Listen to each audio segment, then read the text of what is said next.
horsepower. If you bet $2 million, could you bet it all on one football game?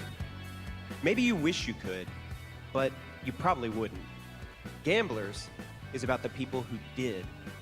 From Spotify and the Ringer Podcast Network comes Gamblers Season 2. Listen now.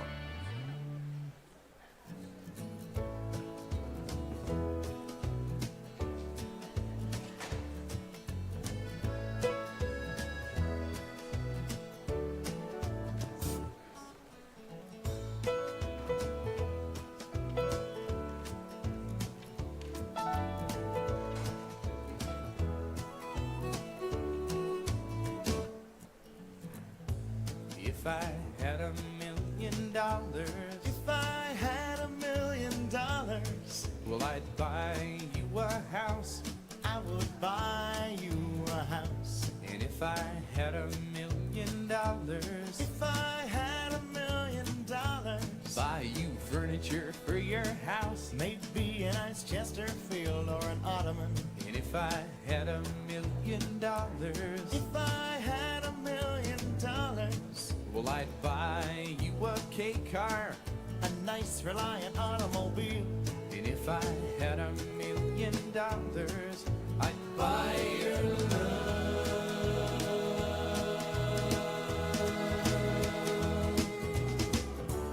If I had $1 million, I'd build a tree fort in our yard. if I had $1 million, You could help, it wouldn't be that hard. if I had $1 million, Maybe we could put a little tiny fridge in there somewhere. we could just go up there and hang out. Like open the fridge and stuff, and there are always any foods laid out for us with little pre-wrapped sausages and things. They have pre-wrapped sausages, but they don't have pre-wrapped bacon. Well, can you blame them? Yeah. If I had $1 million, If I had $1 million, well, I'd buy you a fur coat. but not a real fur coat, that's cruel. And if I had $1 million, If I had $1 million, well, I'd buy you an exotic pet. yep, like a llama or an emu. And if I had $1 million, If I had $1 million, well, I'd buy you John Merrick's remains. ooh, all them crazy elephant bones. And if I had $1 million, I'd buy your love.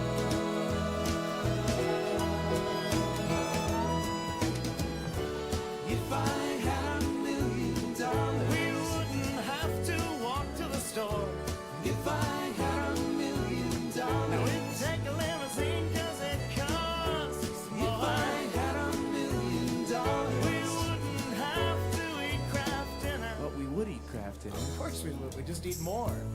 and buy really expensive ketchups with it. That's right. All the fanciest Dijon ketchup.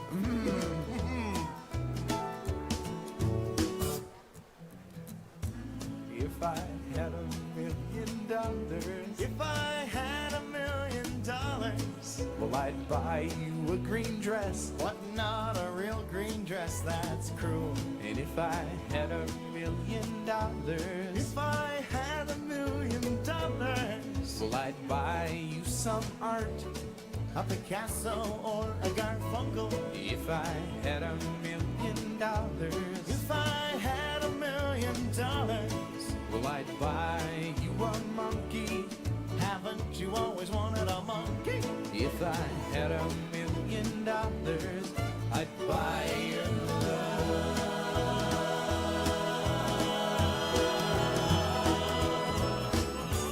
If I had $1 million, If I had $1 million, if I had $1 million, if I had $1 million, if I had $1 million,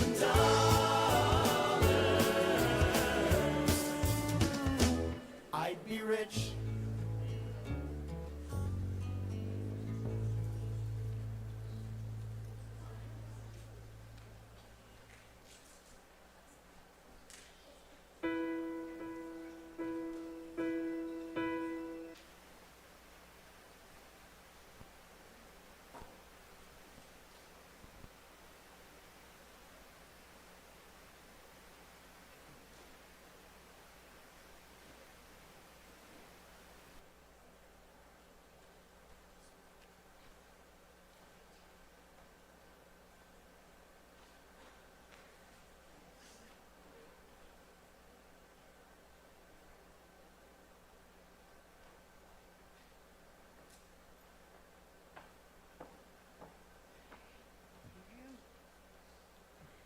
Good evening. Thank you to everybody that has came this evening. This is Incubator EDU at FHS's second year, and I have 14 of the best students that I have ever dealt with that are waiting very nervously outside over here to pitch to you their ideas. So once again, thank you for coming. And I want to give you a little background about Incubator before we start. Once again, my name is Christy Pierce. I am the business instructor for Incubator.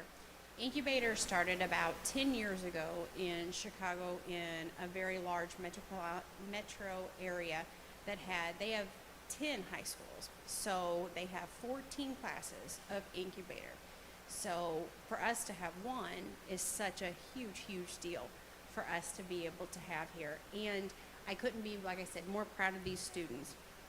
So to give, just like I said, a little bit more background about Incubator, if you've ever viewed an episode of Shark Tank, then you've probably got a good feel for what Incubator is. So I taught an entrepreneurship class years ago where we actually just ended up with a binder, and it was fictitious. The binder, it didn't mean anything. It didn't have any value to it whatsoever. These 4 businesses that you will see that are pitched tonight, every one of them are actually making money at this point.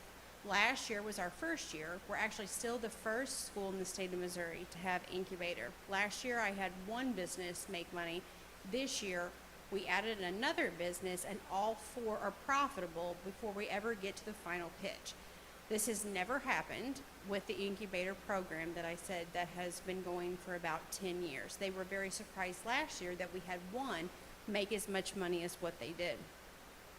Community involvement is very, very crucial to the success of our program. The students we have a community champion. We have mentors, coaches that come in periodically throughout the year to guide them in the right direction, answer questions, and simply be that sounding board when you're starting a business and not knowing what to do, and having someone there to bounce your questions off back and forth. I selected 14 students this year. Last year I selected a little bit less because I didn't know how many I could handle. 14 is definitely enough, I can tell you that. So they are based upon their grades, first and foremost, their attendance, commitment, interest, and teacher referrals. Commitment is the biggest of that because working in teams, I think as we all know, is very, very difficult. I was never a student that liked to work in teams very much because I always felt at the end I did more. Maybe I was just that best student. I don't know. But teams wasn't it just didn't work for me. These students have had to learn and navigate because in the real world, of course, you don't get to choose who you work with. So I want to say before we even start our pitches this evening, if you are a parent, a family member, a friend of one of these 14 students, please be very, very proud of them, whether they win or not this evening, because the amount of work and motivation it takes to get to this stage at this age in their life is indescribable. In the real world, if you gave someone the example of start a business, you don't know what you're starting, but do it in less than 9 months and make a profit. And someone would say, well, what am I going to do? I don't know. Figure it out. They have. These 4 teams have figured it out and have 4 very successful businesses. So how Incubator works is we start at the beginning of the year, and I look at the students and I judge their personalities, and I put them into teams. So they do not get to choose who they're going to be with.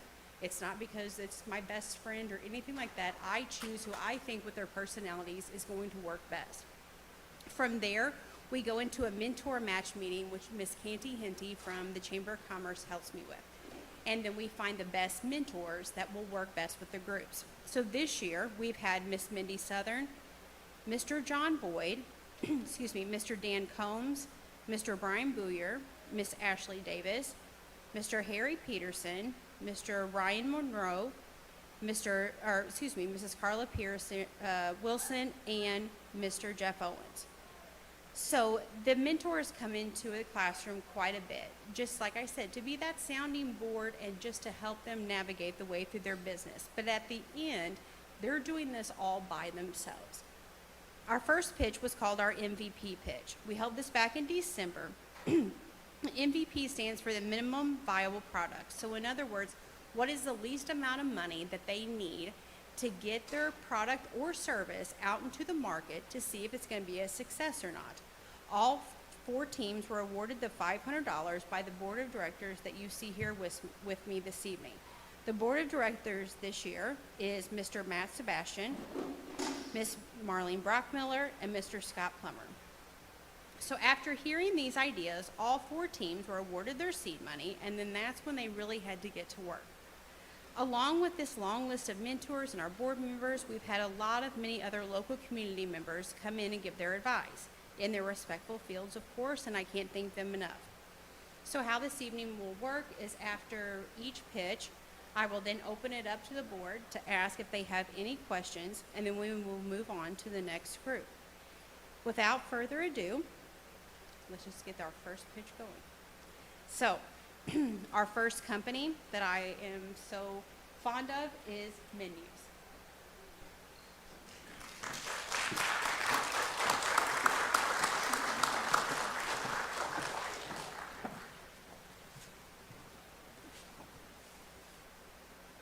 So as we begin, I want to start you off by turning your attention to this menu here.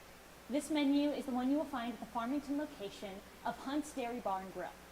And as you look at it, please think for a moment, could you name any of the ingredients in any of these items that aren't special additives like cheese or bacon to a certain burger? Because when you think about it, you'll realize no. And for many people who have certain food allergies or just picky eaters, this is such a problem, and it makes going out to eat so difficult. And that's why we exist.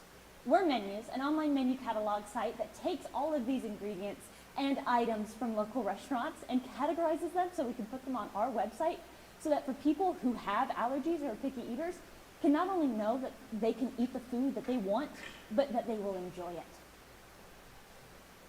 My name is Reese Beckett, and I'm our current CEO. My job is to delegate and make sure things go smoothly. I'm Josh Wyatt. I'm the CFO, and my job is to manage the finances. I'm Jaden Tucker, CHRO, and I'm the Manager of Customer Communication. And I'm Grayson Pratt, COO, and I run our social medias and oversee website development. Many of us go to restaurants, grocery stores, and you may have children that attend school. These are exactly the places we are going to hit when reaching the public.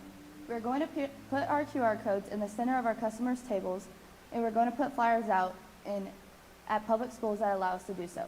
We will put additional flyers out at high-trafficked areas here in Farmington.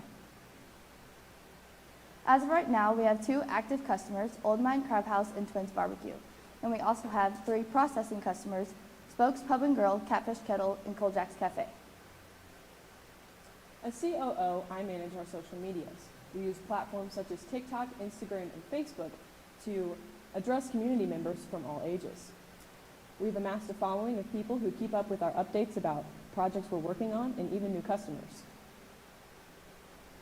If we can spread our business around the U.S., our total addressable market would be just about $94 million.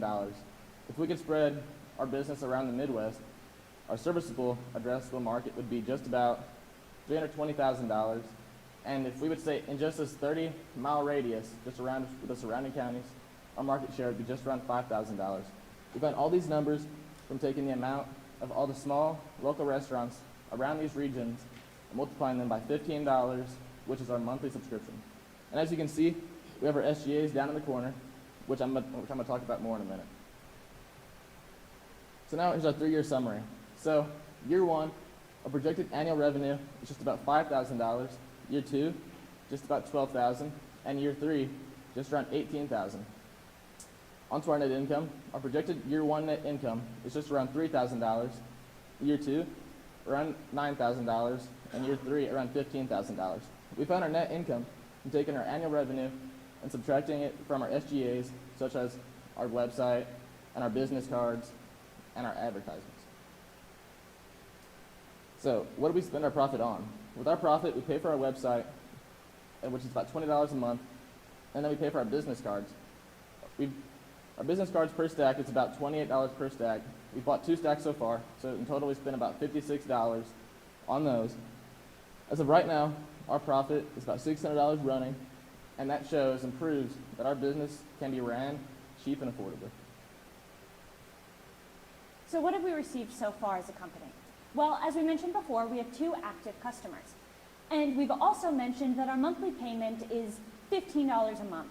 And these customers have chosen to work with us in a 6-month basis.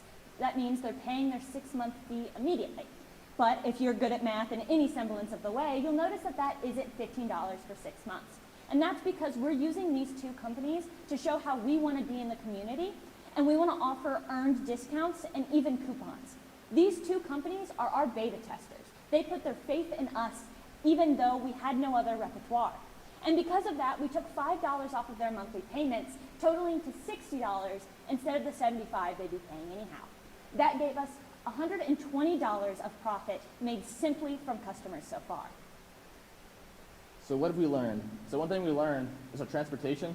Since right now we're trying to stay in this 30-mile radius, we learned that gasoline isn't really an expense that we need to worry about because, we're not venturing out of the state. Number 2, our website and our business cards, those are really our only expenses right now. Number 3, our customer base. We realized that we don't need to target those bigger franchises. We need to stay with those smaller restaurants, locally owned. And then we need to take it slow and steady so we can give our customer our best work. So what about our website? Well, we started on GoDaddy, which is a platform for website hosting and development. Here we have our homepage, which just gives a short snippet about who we are and what we do. Next, we have the About Us section, which goes into more detail about our mission and what we do for our customers. We have our new menu items page, which is where our customers can promote themselves with new or upcoming items that they'd like to get more attention to. Our services goes into more depth about what we can do for them, how they can get involved with us, and our general mission. And our Contact Us page has information such as our email, phone numbers, location, and our social media links. We also plan to implement a spin the wheel option for maybe our indecisive families who would just like to go out to eat somewhere but can't choose. They can spin the wheel to choose for them. Now today, we are fighting to be the team to receive $2,000. But what are we going to do with that money? Well, our first goal is to really focus in on our website. That's our home, and that's our entire company. So we want to move from GoDaddy, which is owned by a different company, and we want to make our website ourselves. We want to own it completely. But once we've done that, we also want to branch out into an app so that our mobile users can have an easier access and all over a better experience. Then once we've succeeded in that, we want to make sure that we connect with a legal team to make sure our terms and conditions and our disclaimers waive any possible liability that we may encounter. Then, of course, we want to expand our radius. We want to get outside of these 30 miles so that you or family members or even people you may not know can know what they're eating at places that may not be in Farmington. And when you put all of us together, all of that information and all of our dreams, that's exactly how we plan to put the U Back in menus. Thank you.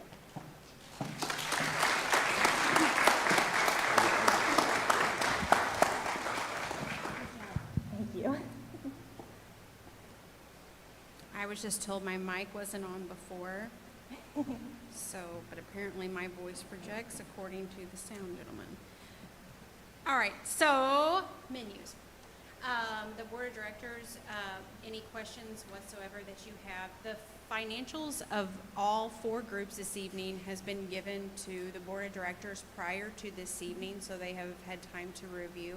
So any questions that you have for them, please proceed. I have a question about the 2 test restaurants that we're working with right now. Now, have you actually broke down Yes, sir. the ingredients and so on? Yes, sir. And They're how- currently on our website. Yeah. And how time-consuming It was that? much faster than we thought it was going to be. We were very worried about the turnover rate. We didn't want to have these companies paying us and then our product come out slowly. But it took, I believe, a day for both of our customers to be active on our website. I would like to see a graphic of what that would look like for a user who is actually, paying for the service to see really what that service, what it looks like to show the ingredients or what might cause maybe an allergy problem or whatever. And we do not have that, and I would like to apologize, but I can give you a descriptor of what it looks like currently. Because we only have 2, it is made kind of categorizing a bit more difficult on GoDaddy. That's one of the reasons we want to privately plan it. So it's made it to where, as of now, it is just a list, and we have a header saying which restaurant it is. They didn't have it separated by whatever allergen it fits into. So our items that are gluten-free are under a gluten-free tab for that restaurant, and it lists the ingredients after that. Okay, so I want to clarify, your customer base is the restaurants, or who are you trying to drive to your website? It is both. That is Okay. something that is very different about our company personally, is that we have two different customer bases. The ones paying us are the restaurants, but the people we really want to help are the users. Okay, so you're actually putting a QR code at these restaurants, Yes. and that Yes. drives not the restaurants, but the families, whatever, to your website? Yes, Yes. ma'am. Okay, all right. Do you track how many people get on that QR code, and you provide that information to the restaurants that's paying for it? That's another unfortunate thing about GoDaddy, and one of the Yeah. reasons it is our first priority to make sure we don't have to use that anymore, is that it doesn't offer you that, and it's been a slight hindrance. So as you are talking to people about this, the restaurants about this, what's their biggest concern? In all honesty, we've only spoken to one restaurant that hasn't agreed to even, start with process work with us. And it was simply because they didn't have the budget room for it. So as of now, we've gotten very, very positive feedback, surprisingly. So I think the biggest concern is them asking, like, how are you getting your name out there? But we've kind of found a way to boost ourselves in those high traffic areas like Walmart or schools, so. Now, the other thing is the restaurants that participate, they're going to pay a monthly fee Yep. for 6 months or however. And, but for the actual consumer that will be using the website, the app down the road, no charge to them, or do they No, pay? sir. Completely free. It's free of Yes. charge for you. It's truly free. Yes, sir. Fully accessible. We have no, like, premium membership or anything like that. So the business basically runs on renewals of, Yes. with the Yeah. restaurants? Yes. Okay. Which you really need to work hard on getting that tracking, so that the restaurant can see Yeah, you how have much traffic is coming to a restaurant because of what you offer. Y'all want And- those metrics to make sure it's worth it. Here's a potential customer right here. Part of our way we've been trying to get around that, because we're using GoDaddy, and I've said it multiple times, so I won't, repeat myself too many times, but we have gotten an opportunity for them to say that if you just want to use our QR code as your menu, that way, that is all of your traffic. Everyone that comes in is coming to our website, and you're getting the turnover you want. That is also a possibility, and one of our processing customers is really interested in that, so. Is there any publishing or copyright issues that you got to be aware of from a legal perspective, or copying their menu to this private information? No, we spoke to a lawyer as of recently, and we were very concerned with not only our liabilities, that if someone eats something and it wasn't entirely accurate what happened there, or if that happens to where someone sued us for copyright. And he was very clear in saying that no, it isn't an issue, because you had to meet with these people to get this information, and they're actively paying you, so that waivers them. Yeah. Have you thought about, as far as the end user, that goes to the website or the app, any add-on revenue when the user goes to Yes. your website, Yes. your app, or any way to generate any add-on revenue from them? Or not from them, but Just through traffic. the advertising? Yes, that would have to be when we get more customers that use our website as their menu. That would raise our traffic enough to make paying advertisers' room profitable. As of now, it isn't, but that's a part of the reason why we want an app, because it's much easier and it's much cheaper to do advertisements there. Well, great job. Very great idea. You were well prepared, you presented well. Congratulations. Thank you very Thank you. much.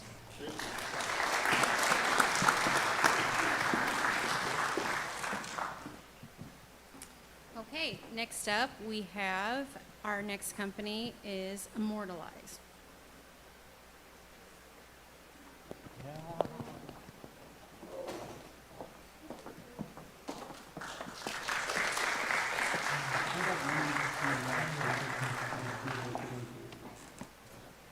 Preserve the past, even How do you feel? Good. Good. Good. So what exactly is the issue that we're trying to solve? Well, when you find yourself walking through a cemetery, a graveyard, or even just looking at a memorial wall, all you are given is a name and a date. There's no information given to you about who these individuals were before they passed away. Additionally, oral history is not strong enough to adequately memorialize and immortalize your loved ones. Our solution to this problem is a website where you have access to many templates to create an online biography for a loved one who has passed away. After creating the biography, you will receive a metallic plaque with a QR code laser engraved in it. In addition to this, you'll be able to link the biographies, create family trees, and search for other people's stories. So, who are the great minds behind INCubator? Hello everyone, my name is Carolina Bloom. I'm the Chief Financial Officer, and these are my co-founders. Amanda Roses, Chief Operations Officer, and Abby Roses, Chief Executive Officer. So how did this idea come to fruition? Well, when I was in middle school, my family and I took a trip to Williamsburg, Virginia. Guys, your mic is On this trip, we saw many graveyards in downtown mom just said that Williamsburg, she can hear and everything while that walking you're around, I remember having a conversation with my mom about how wonderful it would be if there was a way that we could learn more information about these individuals. This conversation would spark what would become to known as Memorialize. Hello. With our QR codes and our online biographical templates, we ensure that memorial markers are no longer just a name and a date, but there's now a story associated with that name. Family members can rest assured that their loved one will be in the minds of others for decades to come. When looking at this marker, what can you tell about this individual? Sure, there's a name and there's a date, but what else? By looking at this marker, I'm sure you cannot tell that Miss Barbara Conrad Crow was an educator, a principal, an administrator, a mother, a daughter, a sister, and while talking to one of her family members, she had a wonderful roast beef recipe. This is why our business is so integral to society, because we ensure that people know this information about these individuals. For our company, we have an Instagram, a Facebook, and a LinkedIn. We use our Instagram and our Facebook to explain who we are and what we do, and also to post updates on how our company is going. For our LinkedIn, we use it to contact companies and their owners. Our website, which we code completely by scratch, contains the basic information about us, our company, and our client. We will also feature a login option where our customers will be able to access their accounts and their web pages that are open for continuous editing. So earlier this semester, we put out a survey to all the teachers in the school district, and we found that 93% of them said they would use our website to search these people's stories, and 100% of them said that they would use our website, 44% saying that they would use it immediately, and 56% saying that they would use it later on. The businesses that we find the most similar to us is 23andMe and Ancestry.com. While 23andMe has the search engine portion of our website, and Ancestry.com has the family tree portion, neither of them have the ability to create this biography page for the loved ones you learn about. Neither do they have a long-lasting physical product like our plaque. As of right now, we have two main pricing points. The first being a web page and plaque bundle that we price at $200, and the web page on its own that we price at $75. We expect the $200 bundle to be our most popular product, and the $75 web page on its own mainly for people who want to pre-order or self-order. Our total addressable market, or every individual who has lost a loved one in the entire United States, is 14 million people. Our serviceable addressable market, or individuals who are mourning a loved one in only the state of Missouri, is 345,000 people. When taking this number and condensing it down to only Farmington, Missouri, we are left with a market size of 4,000 individuals who are grieving a loved one. So we've created a financial model addressing the three populations of Farmington, Missouri, and the United States. We provide these three because we expect to grow our audience as we grow our company. With a national death rate of 0.9%, applying that number to the populations of these three places, we get the top three numbers in this row here. Assuming that 50% of these individuals has our product bought for them, in Farmington we will have $80,000. In the state of Missouri, 7.4 million, and 298 million if we reach the entire country. Now, as previously stated, we will have 2 pricing points. Assuming that every applicable individual has our product bought for them in the local area, by year 1, we should have $177,000. In year 2, we accounted for not only the growth of our population, but the growth of our audience as well, once again. And that raises our revenue to $381,000, and in year 3 to $686,000 roughly. Now, where will this money that you hopefully grant us go? It will go into the materials that we need to make our plaque, website fees, maintenance fees, engraving fees, and wages for future employees that we may have. So next time you find yourself wandering in a graveyard, cemetery, or just looking at a memorial wall, we challenge you to learn new things about the individuals that are laid to rest there. When we toss away these people's stories, we are actively throwing away important history. So, thank you so much for listening to our pitch. Are there any questions?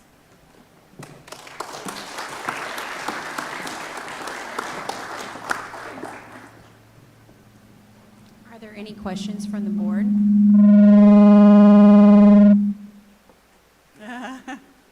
Well, first of all, the fact that you're all wearing black is not lost on us. That was a good choice. Your customers, how are you reaching your customers? I mean, I understand customers are anybody who's mourning someone. How are you reaching them? So, one of our mentors is Brian Boyer, and I'm sure you all know who he is. At least I hope you do. And he has offered to place our flyers in his business, so we are reaching customers that way. We are also actively promoting on LinkedIn and social media, and believe it or not, that's actually pretty popular now. So we are actually reaching a lot of customers on that platform, and a lot of our customers, or at least we think a lot of our customers, will tend to be younger generations because of the platforms that we are using. Okay, and I just have one other question. The materials, the plaques, the engraving, seems like it would be quite a cost of service.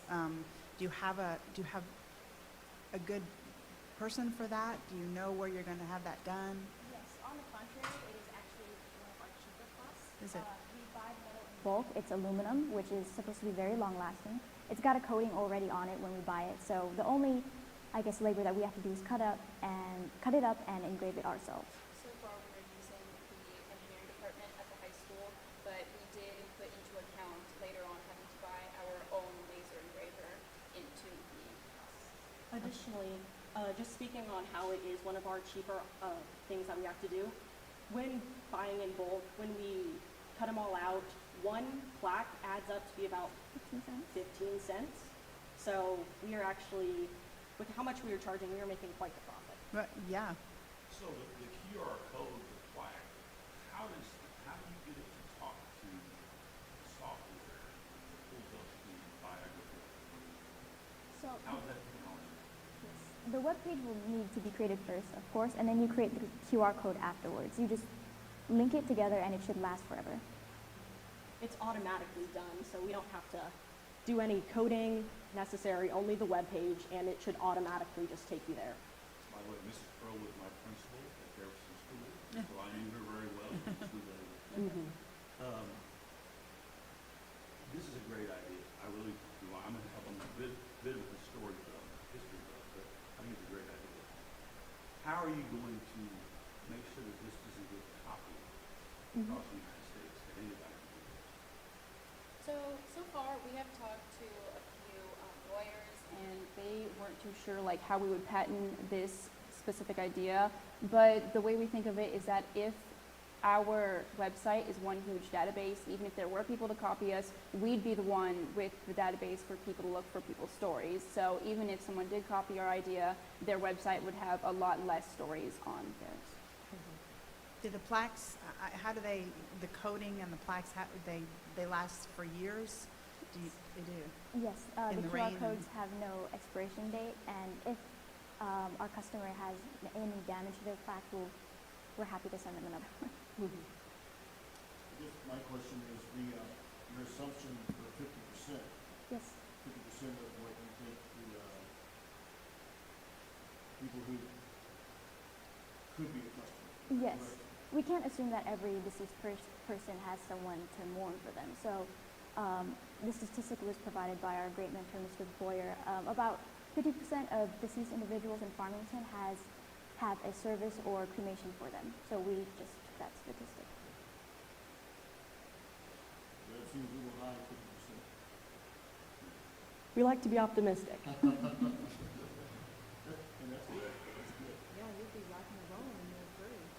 Yeah, I hope so. What about the storage capacity of the information? And the other question I got from you, are you going to have somebody assist in helping write the biography of that person? Yeah, currently I am the biography writer, if that's what you like to call it. But in the future, as we grow, we hope to grow our members, and that means having staff either write the biographies.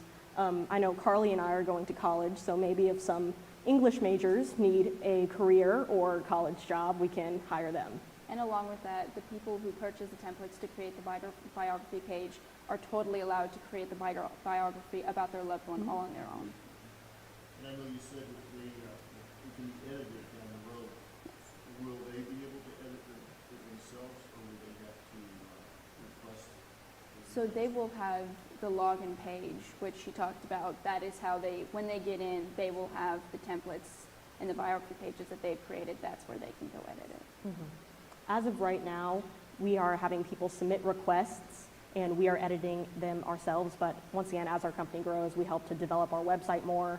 And hopefully by that time, we can have our website secure enough to where they can go on and edit biographies themselves. So approximately how many do you have right now? Well, right now we are kind of in our planning stage. So we have one right now, which is Miss Barbara Conrad Crow that I was talking about earlier. But we also do have a very long list of potential customers, just people in the community that have come up to us saying, hey, I love your idea, I want a plaque. We have written their contact information and their name down, and we hope to get to them within the next week or two. Due to our website having a huge database to it and also having a physical product, it does take a little more time to perfect it before we send it out to the world. Great job. Great job. Thank you. Thank you. Thank you.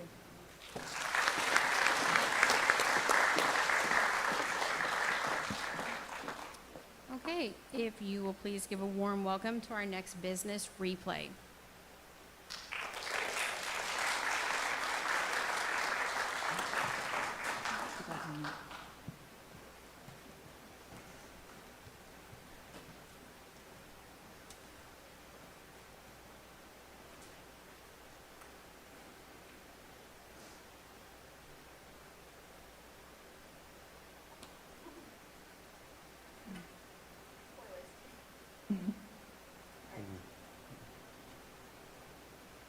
Did you know, average American child has 171 toys? And on average, they will play with a maximum of 10 of these toys consistently. The rest sit unplayed with, gathering dust for years until their parents finally decide to get rid of them. Everyone is upset by this overabundance of toys. Parents are frustrated when their money goes down the drain. Kids are sad when their toys suddenly disappear. And all of these toys end up in landfills, incinerators, or the ocean, contributing to the ever-growing environmental problem. We are here to solve these problems. Replay is a non-profit toy rental subscription service where a box of toys are sent to our customers every month. Our mission is to ensure that all children have toys in an affordable, convenient, and eco-friendly method. Good evening, judges. It's so nice to see you again. I'm Nora Berfigler, Chief Executive Officer. I'm Aiden Moriarty, Chief Operations Officer. And I'm Bob Su, Chief Financial Officer. And we are Replay. Since we last met with you, we've shifted the focus of our target market. When we started marketing our business, we realized that we were targeting the wrong demographic. So many people absolutely loved our idea and wanted to support us, but unfortunately they had no real use for our service. Additionally, families that could use our service couldn't afford to pay our prices on the regular basis. Because of this, we decided to change into a non-profit organization instead. But before we dive into the details, let's review how our business operates. After our customers place their order, they have to fill out a customizable order sheet. Our order sheet contains 3 sections. The first section has general information. This is where we find out the child's age, gender, and reading level. We ask parents to fill out the next part of the form with their child. It includes their favorite things like toys, movies, books, that sort of thing. The third part has a very important information for us so that we can make sure the parent receives their package. This is also where they agree to our terms and conditions. Next, we construct those boxes according to the child's preference and age. Also, most of the items will be returned to us. Some such as art supplies and stickers, are simply non-returnable. In our original business model, we plan to deliver our service via tote bags, but we have shifted to cardboard boxes instead because some of the toys we received are simply too large for tote bags. Plus, cardboard boxes are 100% recyclable. Every toy will be sanitized one final time before being wrapped in white tissue paper for extra protection and a little extra fun when you open your package. We will also tie our boxes with satin ribbon since it's biodegradable, and we will include a handwritten thank you note thanking our customer for their appreciation and support.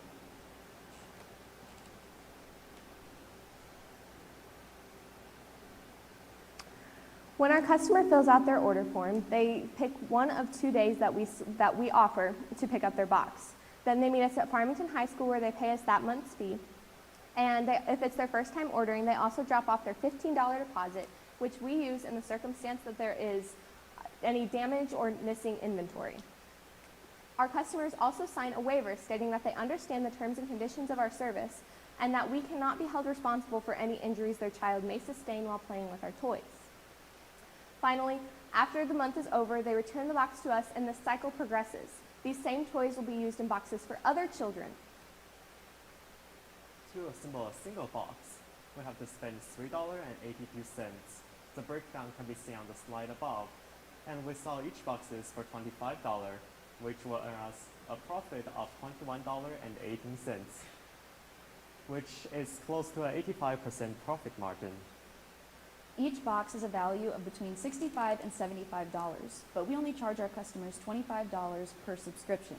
This means that if they pay for a 1-year subscription, they will give us $300 or a value worth $800. With the shift in our business model comes a shift in our target market. In December, we showed you a breakdown of the average family in Missouri's income. However, our concern right now is not the children who can afford toys, but rather the ones who cannot. This is why we have shifted our target addressable market to identify children within governmental care. In Missouri alone, there are 20,000 children in governmental care, and if we sold each one of them one package for 1 month, we would make $428,832 in profit. If we narrow that scope a little to just St. Francis County for our serviceable addressable market, there is 442 children within the governmental care system, and we could make $9,361 in profit. Now, you might be wondering, how will we make all this money? Well, that's where the nonprofit part comes to play. We decided in early April to shift into a nonprofit business. After reviewing and researching the pros and cons of becoming a nonprofit, we felt that it was the best fit for us. Although you have to restructure your business and create a board of directors, we thought that the tax benefits to both us and our customers far outweighed any drawbacks. With this shift in our market, we created a new idea called sponsoring a child's subscription. For just as little as $25 a month, we are able to sponsor can cover the costs of a child subscription for that month. We have gratefully partnered with Casa of the Parkland to achieve this. These court-appointed special advocates help us to identify which children can best benefit from replay. A special thanks to Joanna Watts for making this possible. So how does this work for a child who is being sponsored? When a person is to sponsor a child, they have 2 options. The first is to sponsor a child that they know. These sponsors would fill out the form with these children just like a parent would do with their own kids, except when it's time for the parent to pick up the box, they would skip the payment process as this would have been taken care of in advance by the sponsor. This sponsorship may look like a grandparent sponsoring their grandkid, a neighbor sponsoring another neighbor, or a coworker sponsoring their coworker's kids. We anticipate these changes will be very popular in the holiday season. Our other option are anonymous sponsorships. For this, an anonymous sponsor will donate a minimum of $25 to Replay, and we can create a package full of toys for a member of the CASA program. Although this sponsor will know no personal information about that child unless their parent or guardian consents. Similar to these anonymous sponsorships, we have business sponsorships. Just within the last month, we've reached out to a couple of the following local businesses, and they have agreed to sponsor a child beginning in the month of May. So a special thanks to these businesses. These businesses alone will bring us a profit of over $200 in the month of May. Now, Replay does have some similar ideas out there, but none of them are able to check all of the following boxes like we do. Our most direct competitor would be Toyberry, a toy rental service. Our other similar competitors are Green Pinata and Love Every, two toy subscription boxes that increase the amount of toys a child possesses, or in other words, even more toys that are going to be discarded in the near future. None of these services are affordable either, as the cheapest of the three starts at $40 a box. Other indirect competitors include Goodwill, as they are another affordable donation service that offers tax benefits to those who donate. In the future, we plan to become a 501c3 business, but right now our revenue just can't handle that. So until then, we will wait and offer our customers in the future a charitable donation tax exemption. We also consider any and all electronics to be competition with us, because most parents will resort to those options whenever their child gets tired of their old toys.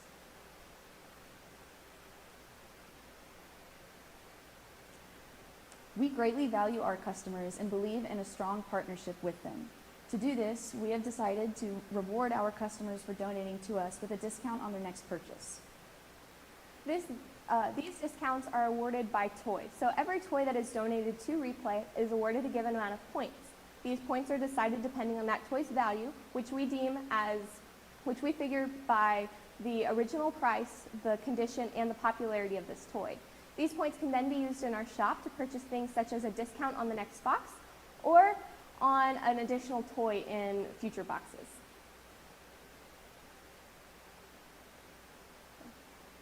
To best organize these donations, we created our own serial code system. For today, I will use the example, "Don't let the pigeon drive the bus." For this book, we assigned the letter B, since it's a book, and a lowercase e, since it's an entertainment book. We also give it the number 26, since it was the 26th entertainment book given to us. This system is used in packing and receiving our boxes. Every receipt that's included in the box has a list of all of the toys that we included, as well as their serial code. We use these codes to identify which toys are out visiting new friends and which toys are resting for their next journeys.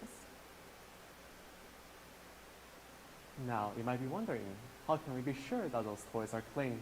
Well, we assure you that each toy package will follow the same strict cleaning standard. Our soft, cuddly toys like stuffed animals or dress-ups are washed using dye and scent-free detergent in a washing machine on a sanitized setting. Before we wash every toy, we hand inspect it to make sure that there are no stains or rips, and if there are, we treat them appropriately. After the wash cycle is complete, we brush out the stuffed animals, iron the dress-ups, and store all of these toys in a clean environment until they're ready to meet their new friends. For our hard plastic toys, we use safe and non-toxic antibacterial solutions to eliminate any bacteria or viruses that linger on their surfaces. We will use a bleach and soap solution to disinfect any remaining germs, and for our toys with electrical components, we will spot treat them with disinfectant wipes to protect their inner components. Our social media has grown dramatically since we last met. I'm going to give you a couple quick facts about it so that you can kind of understand. Back in November, our top post reached just over 500 people. Now our posts reach an average of 800 individuals, and our top post reached 13,700 people on Facebook. We have a cumulative following of 2,702 followers on both Facebook and Instagram. Our total outreach on Facebook is 35,000 individuals. These are very high numbers, and we use these numbers to our advantage. We run specials like a 20% off Tuesday, where a customer gets 20% off a box if they order by midnight. Or our spring cleaning toy drive, where we received over 200 more toys donated to us, thanks to our generous donors.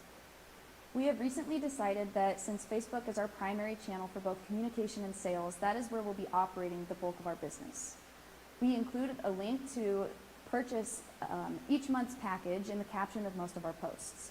We tried using a website earlier this year, but we decided after all of the time and resources we spent into it, there just wasn't enough return.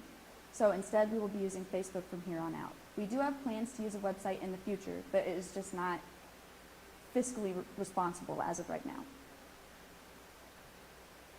Now, our future is looking very bright.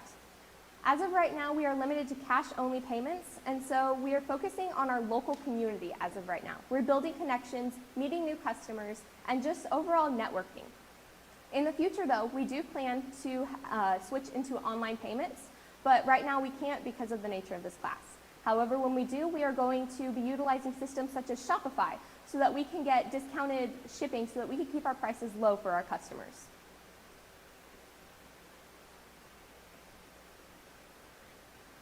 Replay has never thought that we were going to be the most profitable business. Instead, we focused our attention on building our platform and networking. With our success both online and within our local community, we can say that our efforts have not been in vain.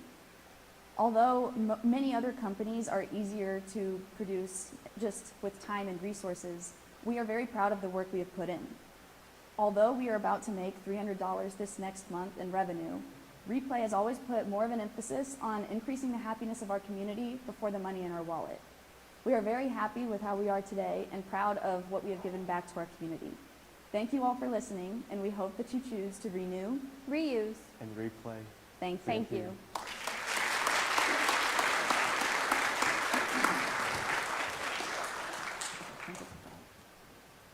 Does the board have any questions? Wow, that was a big change from yes. from December to switch. So your thought process of moving to a nonprofit, it was more service to the community rather than, as you said, making the money. Yeah. That's a big switch. How did you get to that point? So we kind of decided to get to that point after we started marketing our first boxes. We were getting a lot of feedback, and a lot of people said that they would be interested in helping us financially, but that they had no use for our service because they had an overabundance of toys themselves, or their children just wouldn't get as much use out of it because they already have so many toys. And so with that, we kind of came up with the idea of sponsoring a child, and then that kind of led into the nonprofit area with, well, if we're sponsoring a child, then why don't we just expand this and make this our main platform? So that's kind of where that idea came from. And the one question that I actually was thinking about this morning as I was thinking about tonight, and I don't see in here where you have a line item expenditure for insurance. What what happens if you send a toy into someone's home and the child gets injured or whatever? Absolutely. So we've actually talked to an attorney and a judge about that because that is a very big concern of ours. They went over our terms and conditions and they said that this would cover us for any minor things. But until we are able to produce the revenue to actually purchase insurance, that's all we're relying on. So it's kind of a risk that we're taking, but insurance is definitely something that we're looking into for when we are able to expand and get more consistent revenue to cover that cost. Okay. I think you made a smart choice in becoming a nonprofit. I think that the idea is a great idea, but it is a little bit labor intensive. Mm-hmm. And it's hard to make a profit when there's a lot of labor involved. What is your plan to get volunteers? Because it's going to get paid Yes. to do this. What is your plan to get the volunteers to do the work, to do the delivery, and so on and so forth? Yes. So as of right now, we are the ones producing the boxes. On average, it takes us about 30 minutes to put together a box total because a lot of our cleaning is taken care of in advance. So as we get donations, we're cleaning them so that we don't have to do that intense deep cleaning as we're packaging. So all of our stuffed animals are pre-washed. We spray them down with a little bit more disinfectant before we actually package them. But that is a key part in our process, is having that time saved. We don't plan on having any volunteers anytime soon, and we don't take wages ourselves at this moment until, again, we are able to increase that revenue. This is a more recent shift that has come from our company, so we aren't exactly relying on that immediate revenue right as of now. And since we are still currently a local company and we can only rely on pickups because we are limited to cash payments, it really hasn't come up as a problem. Yes. Now, what did you say about when a box goes out to a family? What percentage of the box comes back? Did you say something about some of the items might stay? Gotcha. Say that again. What was Yeah, so those are our non-returnable items. We try and include like one of them in every package. So we had a lot of coloring books donated to us, tons of stickers, and we usually include a little something like that just for the kid to have fun with and be able to keep kind of as a memory. We get them donated to us anyway, so we figure we might as well use them and let some kids have some fun with them. So those are our non-returnable items. And then the other thing is, since somebody is buying the box for somebody else, any concerns about maybe the box not coming back, and that you may have to go retrieve it? Any thoughts on that? Yes, so we have actually thought about that, and that's something that we're still kind of looking into. So if you have some suggestions, I'd love to hear it. All of our normal boxes have a $15 deposit, and when we switch to online payments, that's going to be a lot easier to handle because if the damage surpasses the $15, we'll be able to just take that from the bank account. It'll be in our terms and conditions. But as of right now, we're just relying on that 15 to kind of be like, hey, take care of your toys so that I can get that 15 back. But for our nonprofits, that's just kind of a risk that we're taking at the moment because we don't feel it's very responsible on our part to ask the business to pay for any damages a child that they don't even know did to the toys. So that's more of a risk that we're taking on our part, though we are also relying on these businesses bringing us more toys because they can also receive discounts when they donate toys themselves. So we're kind of hoping that will balance out. So it might just be a cost of doing business. Yeah. That doesn't come back. Yes. But then maybe they're not going to get another box also. Yes, yeah. If it's a consistent thing and if we have issues and if we don't get the box back at all, then we're not really interested in doing business with them anymore. But we hope that that's not going to be a problem. The 501c3 is an important part of this whole project. So you said you were planning on doing that to conclusion. Do you have any idea how soon? It's hard to tell just because that depends on our popularity and our revenue. We are very excited with the new development with our sponsorships because that is making way more revenue than just our original purchases. So since we're only a month into that plan, there's really no timeline planned out yet. Your inventory should increase quite a bit because people will make donations. Yes, we also have They get credit for it, so. yes, we do have a very large inventory right now. We have just over 1,000 toys. And all of that has been 100% donated to us, so no costs there. Well, this is just an aside, but so far, Bob, you have been you've been awarded the most improved presenter from December. You were hard to hear in December, and you did a great job tonight. Thank you. So you did a good job, guys. Thank you so much. Congratulations. Thank you. Any other questions? Awesome. Thank you.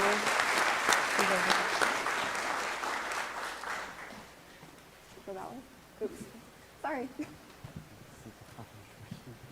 Okay, last but not least, we have Modern Media Marketing. Please give them a warm welcome to the stage.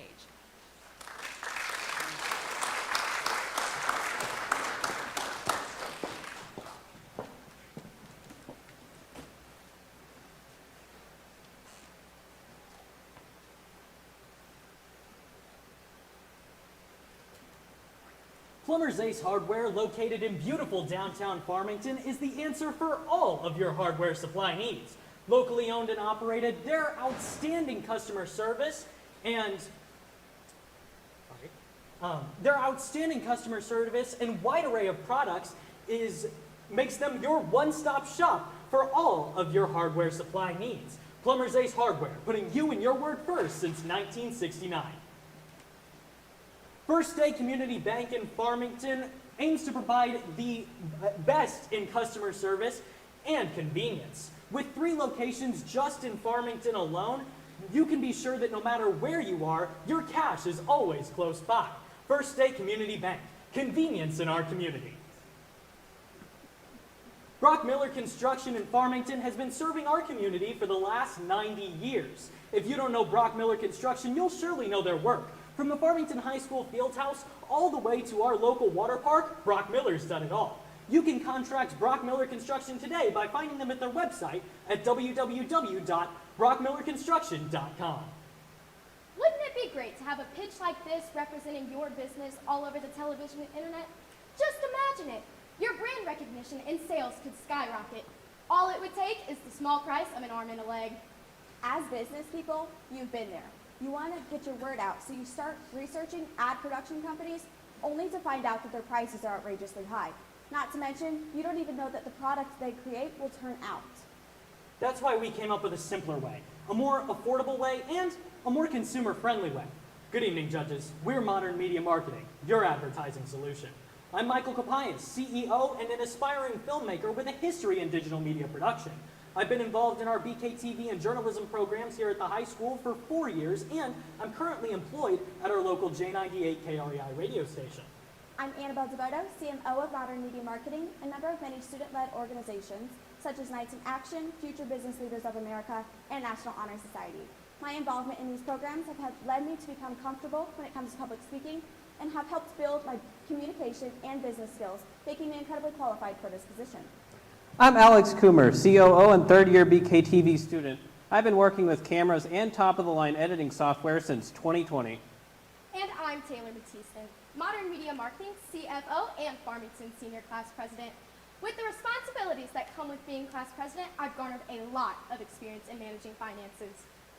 Modern Media Marketing was born from a simple realization. Once when I was on a shoot for school, I was covering our local spec gym. And the founder of the spec gym's parent company, Little Learners, Ashley Smith, told me that she had just recently paid $1,000 to a St. Louis company for an ad that was only 30 seconds long. She then went on to say that the work I'd done was far better than the ad she'd paid a small fortune for. That comment alone inspired the idea for Modern Media Marketing, and when INCubator began, my team and I agreed that this was the best way to give back to our community and help our local economy. A quick Google search will show you that the average pricing of digital advertisement is outrageously high, to the point where no small local business could ever imagine getting their advertisement out there to compete with these larger companies. But digital marketing is the way of the future. If small businesses can't keep up, it could have a serious impact on local economies.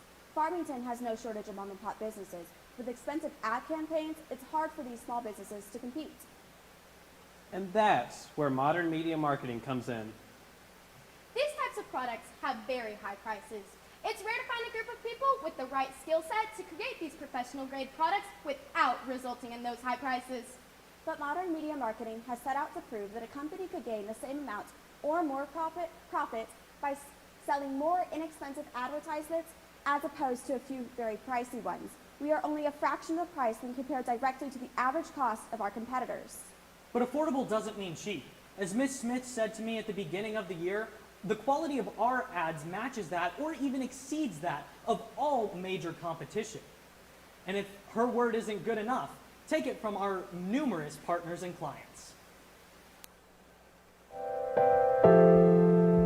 I was very impressed with the quality of the content. It was a superb job. It made me feel proud to be an employee here at Southeast Missouri Mental Health Center, and I know it had the similar effect on my coworkers, and it helped our community learn more about Southeast Missouri Mental Health Center, what we are, what we do. I also feel it will be positive for recruitment for future employees for our facility as well. Something I admire about Modern Media Marketing is their creativity, their diligence, as well as just how personable they are. It's very easy to get along with them and to just tell them what I need or want in my advertisement, and they can just make it for me. They've created our logo, they've created graphic advertisements for us, as well as just giving us tips on how to use Canva or how to use our social medias in general. And because of them, we've really been able to expand our audience. Michael came and spoke with our director, Joanna, and got to know a little bit about CASA and what we do. And then he went around and took a lot of footage and put together a really nice thank you video for our Festival of Trees. So it's something that we can use on social media. It's a short little video, very useful little snippet of what we do and how well we did so that we can get the word out for next year. And that's just a small selection of our many satisfied clients and partners. We personalize our content directly for our customers and keep them in the loop during the whole process. Beginning with our graphic and logo design, we create a variety of designs for all of our clients. We then meet with them to gather their thoughts. Together, we will slowly weed out all their options until they find the one they like. Other times they'll have critiques, or maybe they'll like some aspects of a different design. So we take those critiques and combine elements they like until they find their perfect design. When it comes to video advertising, we have a similar transparent and consumer-friendly process. We begin by meeting with the client to find out exactly what it is they want to advertise. This is called finding a focus statement. For example, on our 3rd Southeast Missouri Mental Health Center project, they wanted to advertise positions in their social work department. However, with other facilities boasting more competitive salaries, it was hard on the surface level for social workers to validate working at SMMHC when compared to the competition. So our ad's focus was to highlight all of the benefits that were not immediately obvious to an incoming employee, such as their tuition reimbursement, college payment, and simple certification processes and programs. After meeting with SMMHC staff, we wanted to really make sure that we understood their focus statement. That way, we can make sure we're putting their vision first and not skewing their advertisement. Additionally, at this point in the process, we will have them fill out the terms of agreement contract. Next, we go to shoot interviews if needed and get extra footage called B-roll to play over talking segments to get our viewers' attention. And now comes the editing process. We use industry standard software such as Adobe Premiere Pro, Canva, and Photoshop to maintain the highest possible quality while competing against other, more expensive companies who use the same software. Then, we send the final product to the customer. They are then entitled to 2 free rounds of revisions, meaning that they can send us 2 lists of things that they want changed in their advertisement absolutely free of charge. That way, we can make sure we're putting their vision first. After that, however, they will be charged 10% of their total fee to dissuade them from abusing this perk. After all is said and done, we have them sign a final agreement, basically saying that they accept the product, will make no further revisions, and, excuse me. Additionally, it's important to note that within our final agreement, we have specified that we may also place their ads wherever we like as well. That way we can put together a portfolio. Here's a copy of the final agreement. Additionally, modern media marketing's ads have a high reach for potential viewers. We post consistent posts on primarily Instagram, as these regular posts are favored by the algorithms of most major social media platforms such as Instagram, Facebook, and YouTube. We have a cumulative 225 followers and over 1,000 views on our social media platforms alone. Modern Media Marketing has run plenty of campaigns to help them grow this year. Our biggest of which was our end-of-year giveaway. We put together a movie-themed box that was filled with 1 plush blanket, 2 movies, 6 assorted snacks, and a $25 Amazon gift card. Then we posted to our social media, encouraging people to enter simply by sharing, and following our accounts. Then we congratulated our winner, Miss Ella Davis, on our social media, and this helped us to push our company and grow even further. But our ads aren't just shown on our own social media. They can also be seen in many recognizable places, such as company websites, Facebook, YouTube, streaming services such as Netflix and Hulu, and twice before every movie at AMC Theaters in Farmington. Furthermore, the social work ad that we mentioned earlier is being sent to every university in the state of Missouri with a Master's of Social Work program to their student center. That way, they can help to advertise directly to their target audience. Additionally, SMMHC partnered with Alpha Media to geofence these schools, meaning if you walk into the social work building of any of these campuses, you will get the ad targeted directly to your phone. So far, we've told you all about how our company functions and what exactly it is all of us we do.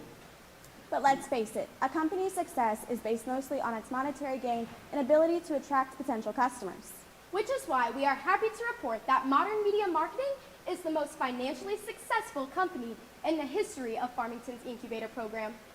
We have made $2,135 and are going to make $3,600 by the end of the year. Again, that number is not just a projection.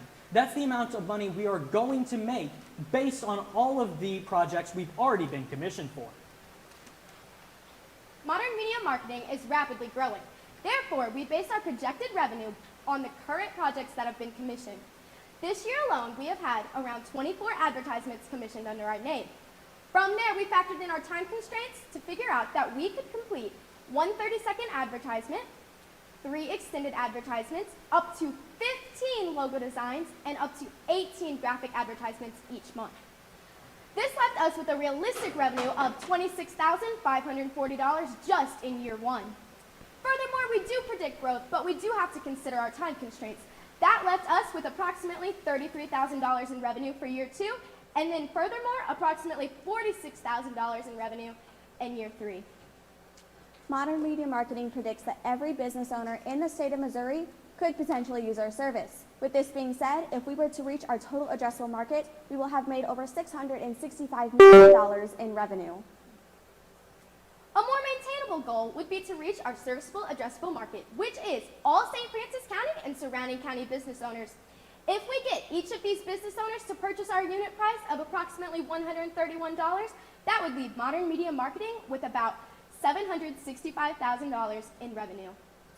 Now, we probably need a more attainable goal. So, Modern Media Marketing has set out to reach 25% of said St. Francis County and surrounding county business owners. That would leave us with our year 1 revenue of $26,540 just in year 1. Modern Media Marketing had no startup costs thanks to our early partnerships, one of which being Farmington High School's BKTV program. However, with our move towards complete independence, we have totaled up the costs needed to accommodate our needs following the final pitch. Today, we're asking for $2,000 in order to buy the equipment for ourselves that's been loaned to us throughout the year. That way, Modern Media Marketing can keep this momentum going. Modern Media Marketing works very hard to better the cultural and economic environment in St. Francis County and our surrounding counties.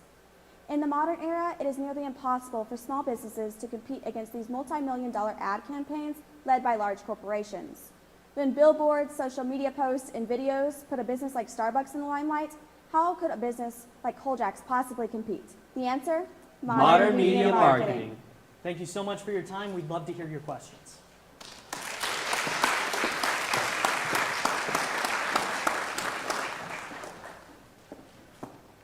Does the board have any questions?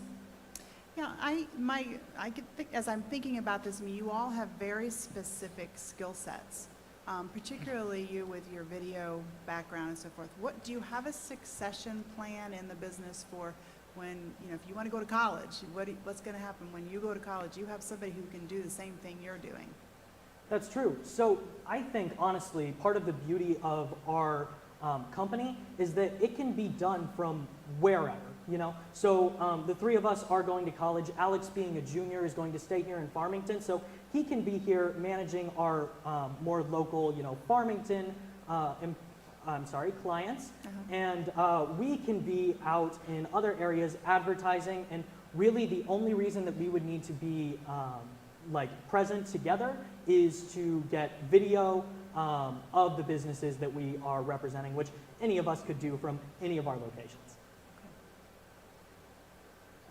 You have a very, you've got all your expenses in here, which is nice, because sometimes there are just things that you skip over, and they come up and bite you at the end. So your financials are very solid. It's very impressive. Thank you very much. Thank you. I was just going to say, you guys really know how to butter us sharks. Go ahead, Sam.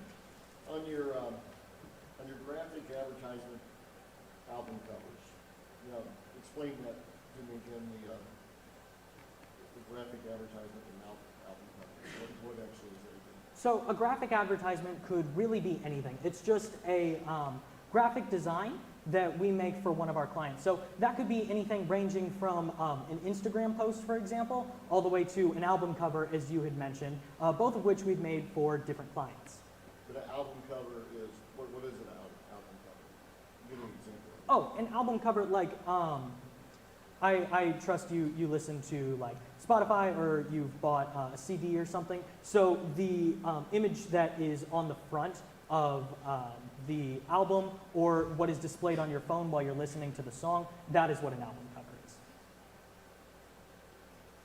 And like how would Plumber's Ace Hardware use an album cover? Well, Plumber's Ace Hardware specifically may not need an album cover, but something that you could use is, let's say, maybe you think your logo needs some revitalization. Maybe you want us to post on your social media something really eye-catching, or maybe you want a video advertisement that you could put wherever you like. In that sense, Plumber's Ace Hardware could invest in us. So truly, the reason that album covers are listed on there is just to show that we are very varied. Okay. Yeah. I understand graphic advertisement, but the album cover. It's something seems we like somewhere like a niche. It's something we sort of just branched out into. We started simply with graphic designs, and we've kind of branched out into logo designs. We are thinking about maybe going into website designing as well. Our customers we have quite a variety of customer sources, and with that being said, we want to kind of cover all of our plates and be able to help as many people as possible. We've worked with two bands, in fact, one being Bang Switch up there and another one being Fame and Fortune, so helping them out, we decided, you know what, let's just make some album covers because, I mean, they need some help getting their message and their songs and everything they need to do out, and so why not go into album covers? Like I said, I didn't know it had a wider meaning to it. But the other thing, the reason I asked is I see that, the growth rate begins to be 50%, but then in third year, it's 100% growth rate. And so obviously, that's got the highest growth out of all four of them. That's because we can complete those the fastest, and all of us are able to, we have the skill set to complete those graphic advertisements, whereas our video advertisements, a couple of us in this group are still learning the equipment and how to do so, but we have two very equipped gentlemen that are sitting right over there. But I didn't know, so will the growth rate continue to be 4 years, 5 years, 6 years, still be 100%, or would you see that slowing down? I would assume over time it would start to slow down, but because of where we started, we had a very low margin of album covers to be made. So with that being said, our second year, obviously, when we branch out and market ourselves even further, we're going to have more album covers made, and it's going to be an increasing amount of percentage that we increase. Okay. So how are you going to handle competition? First Aid Bank, you got them, and then another bank right down the street calls you. Do you do anything for that? Do you say, I'm sorry, we're already working with First Aid Bank? Have you thought through that? So we've not considered any kind of exclusivity deals at this time, although that would be something that we should definitely look into as we expand.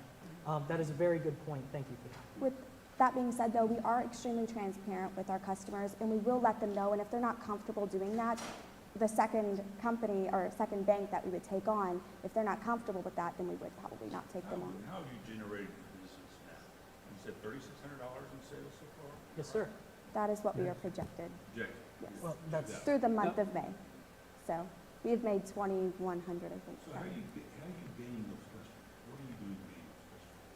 So we start out by emailing people that we found on the Chamber of Commerce website, and a lot of people don't answer emails, so we try cold calls, and we generate a lot of our customers through that, and as well through word of mouth.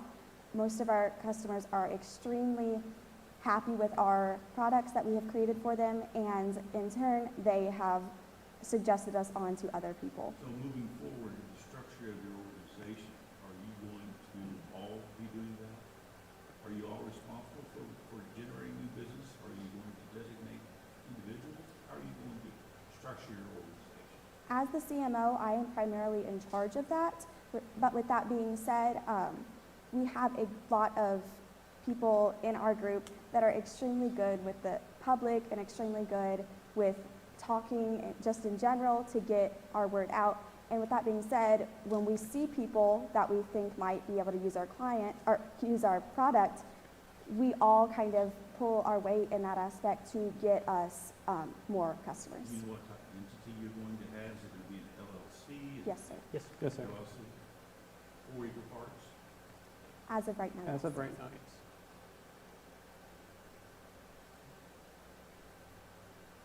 Any other questions? Thank you so much. Thank you. Very Thank you good. very much. Very good.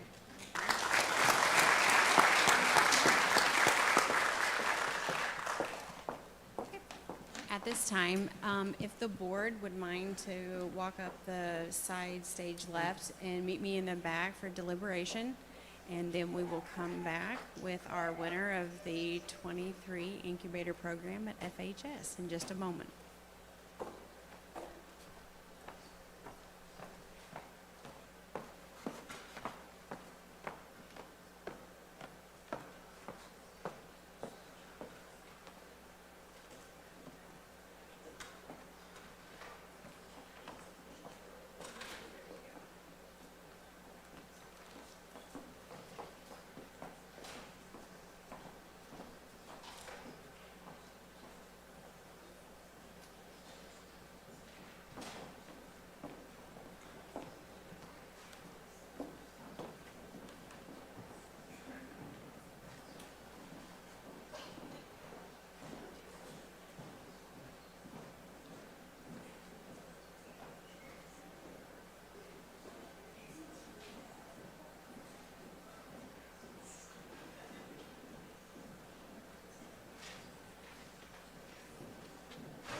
Okay, just like last year, if you were in attendance, it's very, very difficult to choose because these 4 groups have worked so very hard. And we just talked about right before we started our pitches tonight that there is not actually a winner or loser in this, because all of these teams have worked so hard and they will all be successful if they keep their hearts into it. I think everyone would agree with that tonight. But, of course, we have to make a decision. So, Reese, if you'll come out and stand.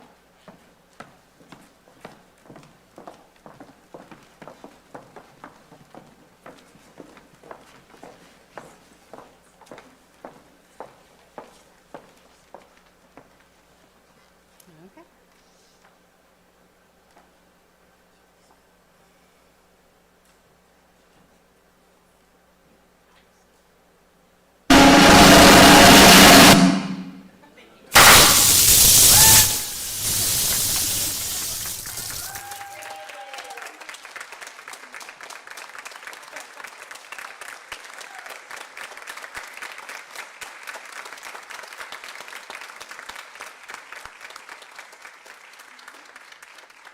Thank you all so much for coming. I thank the board of directors, and I thank our mentors and our coaches and administration that has helped us with our program so much. I think we would all agree how proud we are of these students standing up here and the work that they've done. And we'll take some pictures afterwards. And if the board would stay for just a moment so I could speak to them, I would appreciate it. And I thank you all for coming out this evening. Thank you.